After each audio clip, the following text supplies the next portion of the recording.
Elite study daily current affair की series में आप सभी का स्वागत है। इस वीडियो में डिस्कशन करेंगे 2 जनवरी 2023 के हिमाचल प्रदेश राष्ट्रीय तथा अंतर्राष्ट्रीय करंट अफेयर्स के बारे में। पहला प्रश्न है, चिंतपूर्णी में हिमाचल का पहला AR और BR टेक्नोलॉजी वाला म्यूजियम कहाँ पर बनाया जाएगा। देखिए यहाँ पे इस प्रश्न के लिए हम समीक्षा करें तो इसका सही उत्तर होगा चिंतपूर्णी। हो सकता है आपसे प्रश्न इस तरह से पूछ लिया जाए कि कांगड़ा जिला में हिमाचल प्रदेश का पहला AR और BR टेक्नोलॉजी वाला जो म्यूजियम है वो कहाँ पर बनाया जाएगा, तो आप इसका उत्तर करेंगे चिंतपूर्णी। आपको बता दें इस मंदिर में बहुत सी आधुनिक सुविधाएं इस सेंटर के आने से जुड़ जाएगी। करीब 11.20 करोड़ रुपए का इसके ऊपर खर्चा आएगा। यहाँ से आप पूरे देश के जो पूरा हमारा भारत है, भारत के जितने भी समस्त शक्तिपीठ हैं उनके दर्शन किए जा सकते हैं। साथ में इस म्यूजियम में हिमाचली संस्कृति की भी जानकारी उपलब्ध करवाई जाएगी। अगला प्रश्न है, जोरावर स्टेडियम हिमाचल प्रदेश में कहाँ पर स्थित है। तो आपके सामने 4 ऑप्शंस है, शिमला, मंडी, धर्मशाला या फिर कुल्लू।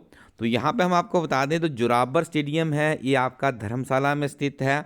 आपको ज्ञात होगा शीतकालीन सत्र जब तपोवन धर्मशाला में होता है तो इस मैदान की जो ज़रूरत है वो काफ़ी ज़्यादा बढ़ जाती है, क्योंकि इस मैदान का पार्किंग के लिए यूज़ किया जाता है या विभिन्न तरह की जो राजनीतिक या गैर राजनीतिक रैलियाँ भी होती है उनके लिए भी इस मैदान का इस्तेमाल किया जाता है। इस क्षेत्र से संबंधित आपको एक चीज़ और याद रखनी है, ये हिमाचल प्रदेश की दूसरी राजधानी के रूप में भी ख्याति प्राप्त है धर्मशाला। यहीं पर अंतर्राष्ट्रीय क्रिकेट स्टेडियम भी बनाया गया है। और आपको बता दें जो ये जोरावर स्टेडियम है ये सुप्रसिद्ध शख्सियत थी जोरावर सिंह की स्मृति में ही इस मैदान का नामकरण जोरावर मैदान रखा गया है। और अभी हाल ही में हिमाचल प्रदेश की नवगठित 14वीं विधानसभा का जो शीतकालीन सत्र है वो धर्मशाला तपोवन में आयोजित होने जा रहा है 4 जनवरी से। इस कारण से ये प्रश्न आपका आजकल बहुत सुर्खियों में देखने को मिल रहा है। हिमाचल प्रदेश को PM गतिशील योजना के अंतर्गत वर्ष 2022-23 में पूंजीगत निवेश के लिए विशेष सहायता योजना के अंतर्गत कितनी धनराशि प्राप्त हुई है। तो 4 ऑप्शंस आपके सामने हैं। इस प्रश्न का सही उत्तर आपको बता दें 42 करोड़ रुपए प्राप्त हुए हैं। साथ में आपको याद रखना होगा हिमाचल प्रदेश में उद्योगों को प्रोत्साहन प्रदान करने और लॉजिस्टिक कनेक्टिविटी को ध्यान में रखते हुए प्रदेश सरकार ने केंद्रीय सहायता के लिए 84 करोड़ रुपए की 4 परियोजनाओं को स्वीकृति के लिए भेजा था, लेकिन वित्त मंत्रालय के उद्योग एवं आंतरिक व्यापार संवर्धन विभाग की स्क्रीनिंग कमेटी ने 22 करोड़ रुपए की 3 परियोजनाओं को स्वीकृति दी गई है। और आपको बता दें अगला प्रश्न बहुत ही महत्वपूर्ण है, क्योंकि इस परियोजना के अंतर्गत जिला कांगड़ा की पालमपुर तहसील के गांव राख नगरी में सूचना प्रौद्योगिकी पार्क भी स्थापित किया जाएगा। राख नगरी जगह के नाम को आप याद कर लीजिए। HS की जो परीक्षा होगी आपकी अभी जून 2023 में, उसमें इस तरह के डीप प्रश्न आपको देखने को मिलेंगे। This is very important. Inspire award मानक योजना हिमाचल प्रदेश में किसके द्वारा संचालित की जा रही है। तो देखिए हिमाचल प्रदेश में इसको संचालित किया जा रहा है राज्य शैक्षणिक प्रशिक्षण एवं अनुसंधान परिषद सोलन के द्वारा। इसके बारे में कुछ फैक्ट भी आप याद रख लीजिएगा। सोलन में 1954 में कॉलेज ऑफ स्कूल एजुकेशन की स्थापना की गई थी। 1970 में राज्य शिक्षा संस्थान में परिवर्तित किया गया। और उसके बाद देखिए SIC जिसे आप राज्य शिक्षा संस्थान के नाम से जानते हैं को राज्य सरकार द्वारा प्राथमिक स्तर से वरिष्ठ माध्यमिक स्तर तक कार्यक्रम और नीतियां तैयार करने का काम सौंपा गया था। 1984 में NCERT के द्वारा यहाँ पे देखिए SCERT को सोसाइटी में परिवर्तित किया, इसको देखिए परिवर्तित किया गया है। और यदि हम बात करें तो अंततः 1997 में जो आपका SCERT है इसका गठन पूर्ण रूप से हो गया था, सोसाइटी में से परिवर्तित भी कर दिया गया था। और यहीं से सरकार के द्वारा अनुदान जो मिलता है, अनुदान सहायता मिलती है, इस संस्थान को मिलना भी शुरू हो गया था। साथ में आप याद रखिएगा जो इंस्पायर्ड अवार्ड मानक योजना है इसका जो इस वर्ष का आयोजन हो रहा है IIT मंडी में हो रहा है। कर्मचारी राज्य बीमा योजना 1 जनवरी 2023 से, यहाँ पे 23 कर लीजिएगा, 1 जनवरी 2023 से हिमाचल प्रदेश के कितने जिलों में लागू की गई है। तो इसे लागू किया गया है 5 जिलों में। ये 5 जिले कौन कौन से हैं? चंबा, कुल्लू, हमीरपुर, लाहौल स्पीति और किन्नौर है। तो यहाँ पे हम आपको बता दें कि 1 जनवरी 2023 से प्रदेश के 5 जिलों के सभी पात्र लोग निगम से संबंधित सुविधाओं का लाभ अब इन 5 जिलों में भी ले सकते हैं। हिमाचल प्रदेश का ऐसा कौन सा थाना है जहां पर पिछले 75 वर्षों में एक भी एफआईआर दर्ज नहीं हुई है? सुंदरनगर, चिड़गांव, संजौली या फिर नेरी? तो इस प्रश्न का सही उत्तर आपको बता दें, इस थाने का नाम है चिड़गांव। और साथ में आपको याद रखना होगा, चिड़गांव थाना हिमाचल की राजधानी शिमला के ट्राइबल एरिया डोडरा कवार में स्थित है। यहाँ आज़ादी के बाद यानी 1947 की ये बात की जा रही है। 1957 के बाद यहाँ पर एक भी एफआईआर दर्ज नहीं हुई है। 75 साल में थाने में 7 शिकायतें आई थी, लेकिन जिन्हें लोगों के द्वारा आपसी सहमति के आधार पर ही सुलझा दिया गया है। डोडरा कबार में वर्ष 2016 में पुलिस चौकी बनाई गई। इसका थाना चिड़गांव बनाया गया, जो डोडरा कबार से लगभग 100 किलोमीटर दूर है। हिमाचल प्रदेश के शिमला का ट्राइबल क्षेत्र डोडरा कबार चांसल घाटी के पार बसा है। चांसल घाटी की जो ऊंचाई है 14,830 फीट है। देखिए, ये प्रश्न निश्चित तौर पे आपको किसी न किसी एग्जाम में आने वाला है, क्योंकि हम आपको सीधी सीधी बात बता दें, इलाइट स्टडी टीम के जो करंट अफेयर्स है वहाँ से हिमाचल प्रदेश की बात करें, राष्ट्रीय अंतर्राष्ट्रीय स्तर की विभिन्न तरह की प्रतियोगी परीक्षाओं में प्रश्न यहाँ से आते रहते हैं। पिछले 3 महीने की मैगजीन इलाइट स्टडी टीम की तैयार है, 1-2 दिनों में आपको अवेलेबल करवा दी जाएगी। यह प्रश्न आपका एचएएस अलाइड एनटी की परीक्षा के लिए पूछा जा सकता है।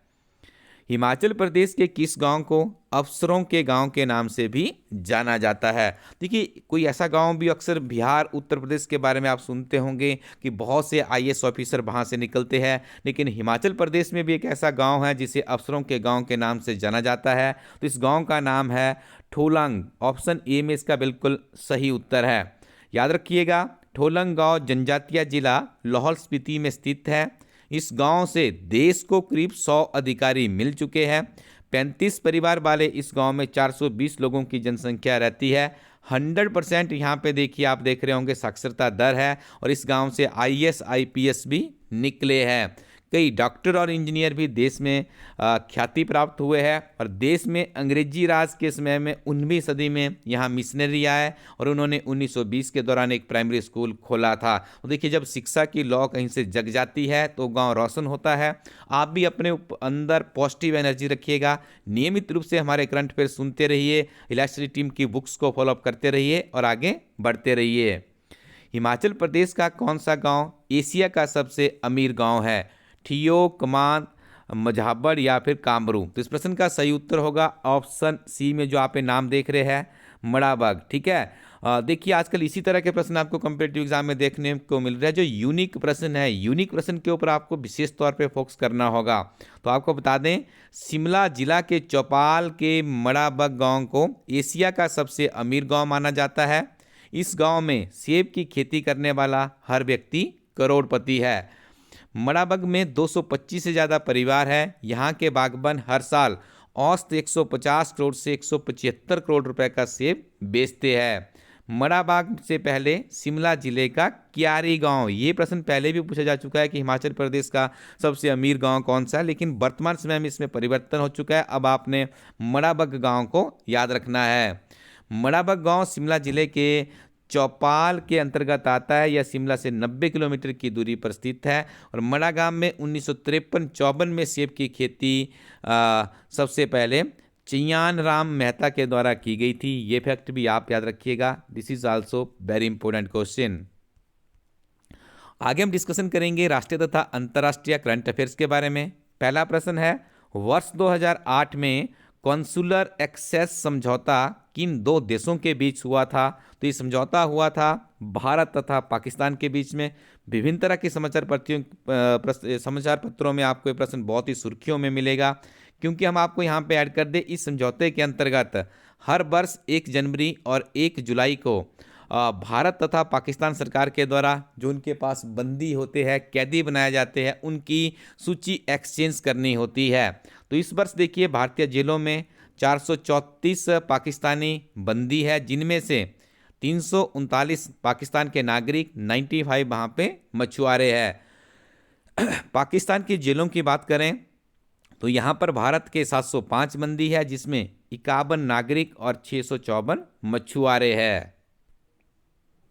हाल ही में भारत के किस पड़ोसी देश में पहली बार मेट्रो रेल सेवा शुरू की गई है? भूटान, बांग्लादेश, नेपाल या फिर पाकिस्तान? तो इस सेवा को शुरू किया गया है बांग्लादेश के द्वारा। याद रखिएगा, जापान की सहायता से बांग्लादेश में पहली मेट्रो रेल सेवा शुरू की गई है। यह प्रोजेक्ट वर्ष 2016 से शुरू हुआ है। पहला अंतर्राष्ट्रीय समुद्र तट महोत्सव कहाँ पर आयोजित किया गया? कर्नाटक, मध्य प्रदेश, राजस्थान या फिर केरल? तो इस प्रश्न का सही उत्तर है केरल। साथ में आपको याद रखना होगा, केरल के सुदूर उत्तर में स्पाइस कोस्ट, जिसे उत्तर मालाबार के नाम से भी जाना जाता है, इसी स्थान पर केरल में केरल का पहला अंतर्राष्ट्रीय समुद्री तट महोत्सव आयोजित किया गया। सिद्धि विनायक मंदिर कहाँ पर स्थित है? तो जो हमारे टेट के अभ्यर्थी हैं उनके लिए इस तरह के प्रश्न अक्सर हमें देखने को मिलते हैं। तो सिद्धि विनायक जो मंदिर है ये आपका महाराष्ट्र में है, और महाराष्ट्र के सिद्धि विनायक मंदिर में जो वाराणसी के 80 घाट में 1 जनवरी 2023 को पहली आरती की गई।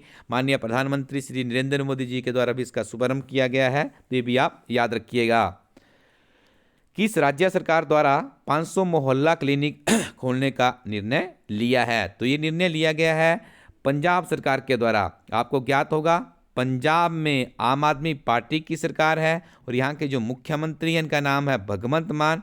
साथ में आप याद रखिएगा, वर्ष 2022 में ही आम आदमी पार्टी को राष्ट्रीय राजनीतिक दल का दर्जा प्राप्त हुआ है, क्योंकि उत्तर प्रदेश में नहीं, माफ कीजिएगा, गुजरात में इन्हें जो भी हाल ही में विधानसभा के चुनाव हुए हैं वहां पर करीब 12.92% मत प्रतिशतता प्राप्त हुई है। हरियाणा स्पोर्ट्स यूनिवर्सिटी के वाइस चांसलर किसे बनाया गया है? तो उनका नाम है सुरजीत सिंह देसवाल। याद रखिएगा, सुरजीत सिंह देसवाल को हरियाणा में जो स्पोर्ट्स यूनिवर्सिटी है उसका वाइस चांसलर नियुक्त किया गया है। इससे पहले यदि हम बात करें आईपीएस अधिकारी सुरजीत देसवाला की, तो ये राष्ट्रीय सुरक्षा गार्ड के महानिदेशक रह चुके हैं।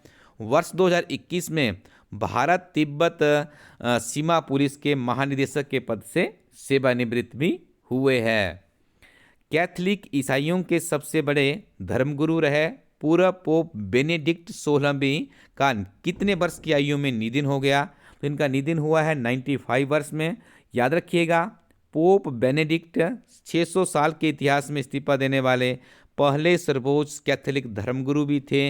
ये प्रश्न पहले भी पूछा जा चुका है और अब इनकी डेथ हुई है। तो आपने देखा होगा, हमारे प्रधानमंत्री श्री नरेंद्र मोदी जी के द्वारा भी ट्वीट किया गया था। तो काफ़ी बड़ी शख्सियत थे, तो इनके बारे में जो प्रश्न यहाँ पे आप लोगों के लिए लेकर आए हैं, आप इसे अच्छे से मेमोराइज कर लीजिएगा। 1 जनवरी 2023 को ब्राजील के राष्ट्रपति का कार्यभार किसने संभाला है? तो ये कार्यभार संभाला गया है लूला डा सिल्वा के द्वारा। लूला डा सिल्वा को 50.90%, जबकि बोल्सोनारो को 49.10% मत प्राप्त हुए हैं। राष्ट्रीय विज्ञान कथा दिवस कब मनाया जाता है? तो ये बनाया जाता है नेशनल साइंस फ्रिक्शन डे। आप इसे इंग्लिश में अच्छे से याद रखिएगा। तो ये बनाया जाता है 2 जनवरी को। यदि आप सच में ही तन मन धन से तैयारी कर रहे हैं और हिमाचल प्रदेश में सरकारी नौकरी लेना चाहते हैं, तो आपके पास कुछ अच्छी किताबें होनी चाहिए। उसके लिए आप सिंपली विजिट कीजिए elitestudy.co.in। कुछ ही दिनों में हिमाचल प्रदेश में हज़ारों की संख्या में आपको रिक्रूटमेंट देखने को मिलेगी। तो आप अपनी तैयारी के ऊपर फोकस कीजिएगा। वर्तमान सरकार काफ़ी स्ट्रिक्टली, काफ़ी सजगता के साथ अब कम्पिटिटिव एग्जाम आगे करवाएगी। तो आप elitestudy.co.in वेबसाइट के माध्यम से अपने लिए किताबों का एक पैकेज लीजिए और नियमित रूप से आप पढ़ते रहिए। आपको अपडेट कर दें, कुछ ही समय बाद हमारी वेबसाइट पर आप लोगों के लिए एक विशेष किताब, जिसमें 1 जनवरी 2022 से लेकर 31 दिसंबर 2022 तक के डे टू डे के इंग्लिश के करंट अफेयर्स की ईयरली बुक लॉन्च कर दी गई है। हिंदी की किताब के ऊपर काम चल रहा है। पिछले 3 महीने के जो हिंदी के करंट अफेयर है, जिसमें अक्टूबर, नवंबर और दिसंबर के महीनों को सम्मिलित किया गया है, वो किताब भी आपको इस वेबसाइट पर मिलना शुरू हो जाएगी, या आप अपने नज़दीकी शॉपकीपर के पास भी 1 या 2 दिनों में प्राप्त कर सकते हो। Thank you very much. Keep watching elite study YouTube channel.